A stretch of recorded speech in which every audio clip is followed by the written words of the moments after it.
তোর বন্ধু কেমন আছে? তোর সখা ভালো আছে তো? ওরে প্রাণের ভাই, তুই মরম সখা বলেই বলছি। জানিস আমি যে জটিলা কুটিলার ঘরে বসত করি, কৃষ্ণবাদিনীর ঘর, এরা আমায় কৃষ্ণ নাম করতে দেয়, আমায় নীল বসন পড়িতে দেয় না, নীল যমুনায় জলে আনতে দেয় না, আনিতে দেয় না, নীল আকাশ পানে চাইতে দেয় না, চাইতে দেয় না, কৃষ্ণ বলে কাঁদিতেও দেয় না, আমায় একবার কৃষ্ণ বলে কাঁদিতে দেয় না। তাই বলিস বলবে এই কৃষ্ণ বাদিনীর ঘরে বাস করি, আমি কেমন ভাবে কৃষ্ণ নাম করে জানি। আমি ধুমার ছলা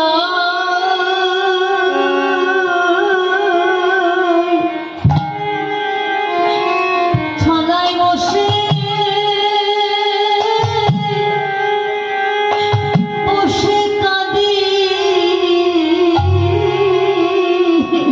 ওরে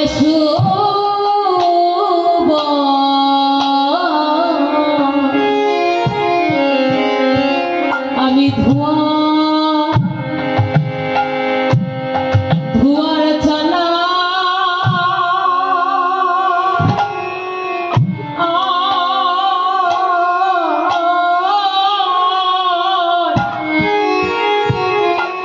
আমি বসে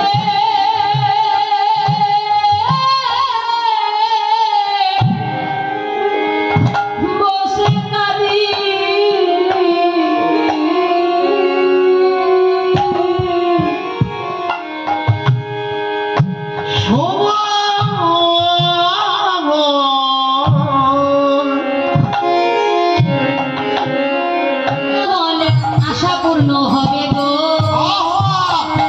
আশা পূর্ণ হবে গো, আশা পূর্ণ হবে গো, আশা পূর্ণ হবে গো, দীনবন্ধু দাসের এবার আশা পূর্ণ হবে গো।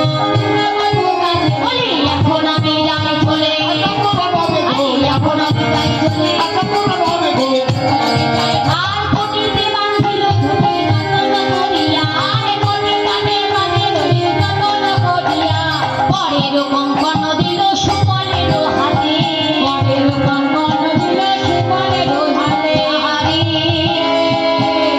আহারে, পরের কঙ্কন দিল সুবলের হাতে, পরের কঙ্কন দিল সুবলের হাতে, নিজ মনে কবরি বাঁধিয়া দিল মাঝে, আরে কবরি বাঁধিয়া দিল মাঝে, মুকুরে নীরবী মুখ সিঁদুর লুটানি, আজি বাঁধিল বিনোদ চূড়ায় লাই কবরি, বাঁধিল বিনোদ চূড়ায় লাই কবরি, আমার মাথাতে দিলনি বাদে দেবে, বাঁধিয়া দে ছয় ভালো করে বিনোদে, বাঁধিয়া দে ছয় ভালো করে বিনোদে। শোন, আমাকে কেউ চিনতে পারবে না, তাই না? কি গো মায়েরা, তোমরা তো বসে আছো, দেখো তো আমাদের দুজনকে কেমন লাগছে? খুব ভালো লাগছে না? হ্যাঁ, কেমন লাগছে? ভালো লাগছে? এবার রাধারানী আয়নায় আপন মূর্তি দর্শন করে বলছেন, এই সুবল, খুব সুন্দর মানিয়েছে আমাদের দুজনকে, তাই আমাদের কেউ চিনতে পারবে না। তাহলে তুই ঘরে থাক, আর আমি গিয়ে গোবিন্দ দর্শন করে আসি, কেমন? এবার আছে কোথায়? সেই রাধাকুণ্ড তীরে। গোবিন্দের সংকেত অনুসারে আজ রাধাকুণ্ডের তীরে গিয়ে দেখছেন গোবিন্দই আমার ধুলার মাঝে পড়ে আছে। পরিয়া করে রোবেন ধুলায় ধূসর তেন, চূড়া ঘুমে গড়া গড়ি যাই। তোরা ঘুমে গড়া গড়ি যা কৃষ্ণ ছিল হেড মুখে, লোকে বদন তুলিয়া দেখে সুবল ফিরিয়ায় আয়। ফিরিয়া আইল পাদা।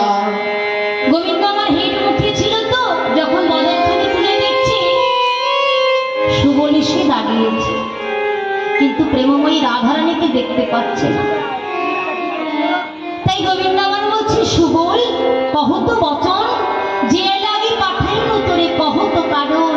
বল বল সুবল, আমার প্রাণের রায় কেন এলো না রে? রাই কেন ও এলো? সে তোমার রাধারানী, তুমি আমাকে চিনতে পারলে না বধূ?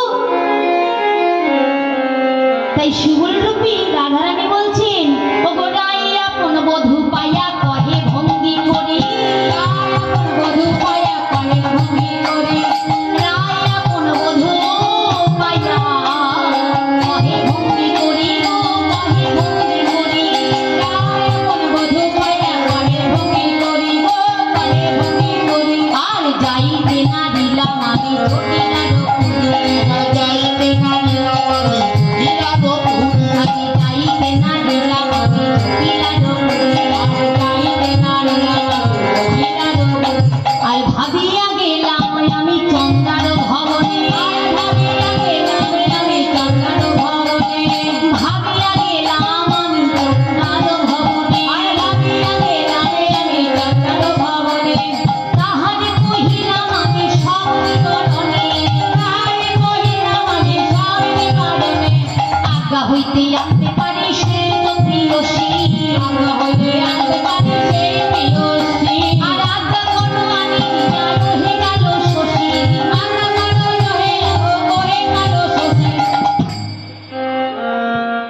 এইটা নয়, শোন না, তুই আমাকে রাধারানীর কুঞ্জে যেতে বলেছিস, কিন্তু রাধারানীর ওখানে জটিলা কটিলা পাহারা দিয়ে বসে আছে, ভয়ঙ্কর সিংহদ্বার।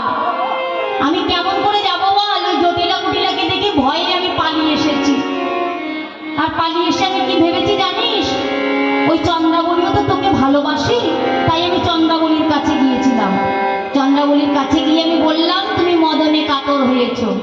তাই তোমার দশার কথা যখন আমি চন্দ্রাবলীকে বললাম, চন্দ্রাবলী অতি কাতর হয়ে সম্মতি দিল যে এখানে আসবে তোর কাছে। কিন্তু আমি চন্দ্রাবলীকে আনতে পারলাম না। কেন জানিস? কারণ তুই তো আমাকে আদেশ করিসনি। তাই আমি তোর আদেশ নেওয়ার জন্যই তোর কাছে এসেছি। তুই আমাকে আদেশ দে, আমি ওই চন্দ্রানন্দী চন্দ্রাবলীকে তোর কাছে নিয়ে আসি। গোবিন্দ আমার বলছে, সুবল